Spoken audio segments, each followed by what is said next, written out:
നമ്മളെക്കുറിച്ച് മറ്റുള്ളവർ പറയുന്നത് ഒപ്പീനിയനാണ്.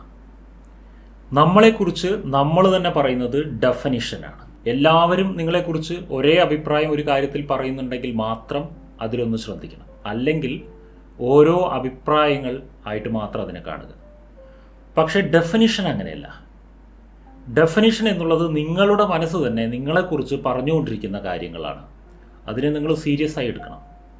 കാരണം നിങ്ങളുടെ ബാഹ്യപ്രകടനവും നിങ്ങളുടെ മനസ്സ് മന്ത്രിക്കുന്നതും തമ്മിൽ വലിയ വ്യത്യാസം ഉണ്ടായിക്കഴിഞ്ഞാൽ നിങ്ങളുടെ മൈൻഡിന് ഡ്യുവാലിറ്റി ഉണ്ടാകും. ഈ ഡ്യുവാലിറ്റി നിങ്ങൾക്ക് സാറ്റിസ്ഫാക്ഷൻ നശിപ്പിക്കും. അതുകൊണ്ട് നമ്മുടെ മനസ്സ് മന്ത്രിക്കുന്നതും ബാഹ്യലോകത്തിലെ നമ്മുടെ ജീവിതവും തമ്മിൽ സാമ്യമുണ്ടാക്കുവാൻ ശ്രമിക്കണമെന്നർത്ഥം. ഈ ലോകത്തിലെ ഏറ്റവും വലിയ ദുരവസ്ഥ എന്താണെന്നറിയോ?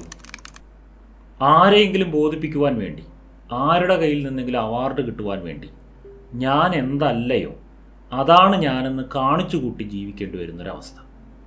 അതാണ് ലോകത്തിലെ ഏറ്റവും വലിയ ദുരവസ്ഥ. കുറേയൊക്കെ നമ്മൾ മറ്റുള്ളവർക്കും കൂടെ ഹിതകരമായ രീതിയിൽ സോഷ്യലി ഇടപെടണം. മറ്റുള്ളവരോടൊപ്പം ഇടപെടുമ്പോൾ നമ്മൾ കുറേയൊക്കെ അവർക്ക് അനുയോജ്യമായ രീതിയിൽ ഒരു വ്യക്തിത്വം ഉണ്ടാക്കണം എന്നുള്ളത് അത് നമ്മൾ സ്വയം ചിന്തിച്ചുണ്ടാക്കുന്നതാണ്. നമ്മളുടെ ഇഷ്ടത്തിന് നമ്മൾ ചെയ്യുന്നതാണ്. പക്ഷേ മറ്റുള്ളവരെ ഭയന്നിട്ട്, മറ്റുള്ളവരെ ഫീഡ്ബാക്കിനെ ഭയന്നിട്ട് നമ്മളിൽ ആർട്ടിഫിഷ്യലായിട്ട് എന്തെങ്കിലും അഭിനയങ്ങൾ കൊണ്ട് നടക്കേണ്ടി വരുന്നൊരവസ്ഥയിലേക്ക് നമ്മളെ കൊണ്ടുപോയാൽ അതൊരു വലിയ ദുരവസ്ഥയാണ്. കാലങ്ങൾ കഴിയുമ്പോൾ ഓരോ കാര്യങ്ങളിലും നിങ്ങൾക്ക് രണ്ട് യാഥാർത്ഥ്യങ്ങൾ സൂക്ഷിക്കേണ്ടി വരും. അതായത് യഥാർത്ഥത്തിൽ നിങ്ങൾ എന്താണ് എന്നുള്ളത് ഉള്ളിൽ സ്പഷ്ടമാണ്. നിങ്ങൾക്ക് പുറത്ത് നിങ്ങൾ എന്താണ് കാണിച്ചു കൂട്ടിക്കൊണ്ടിരിക്കുന്നത് എന്നുള്ളത് പുറമേയും സ്പഷ്ടമാണ്.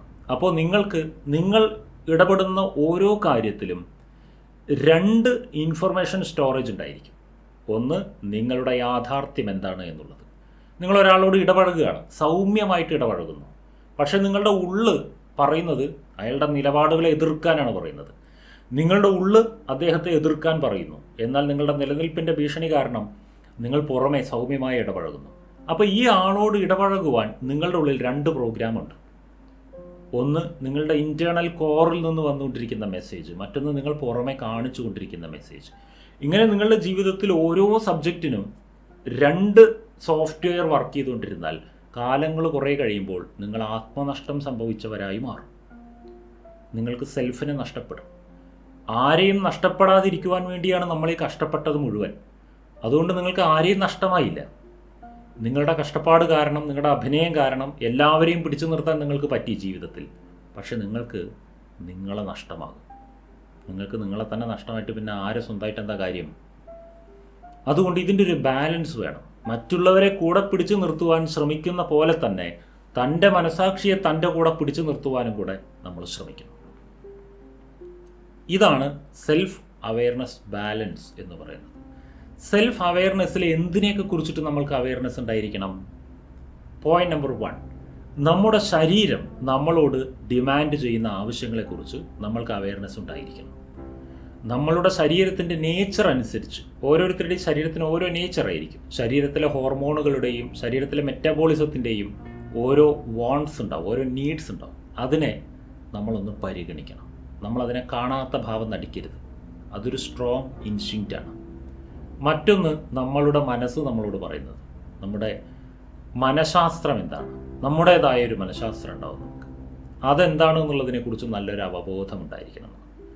മറ്റൊന്ന്, നമ്മുടെ കോർ ഉണ്ടാവും. നമ്മുടെ അടിസ്ഥാന വാല്യൂസ് എന്ന് പറയും. ഇതിനെ നമ്മൾ സ്പിരിച്വൽ എന്ന് വിളിക്കാം. നമ്മുടെ അടിസ്ഥാന മൂല്യങ്ങൾ എന്താണ് എന്നുള്ളതിനെക്കുറിച്ച് നമുക്ക് നല്ലൊരു ബോധം ഉണ്ടായിരിക്കണം. മറ്റൊന്ന്, സോഷ്യലി ലീഗലി നല്ല അവെയർനെസ് നമുക്ക് ഉണ്ടായിരിക്കണം.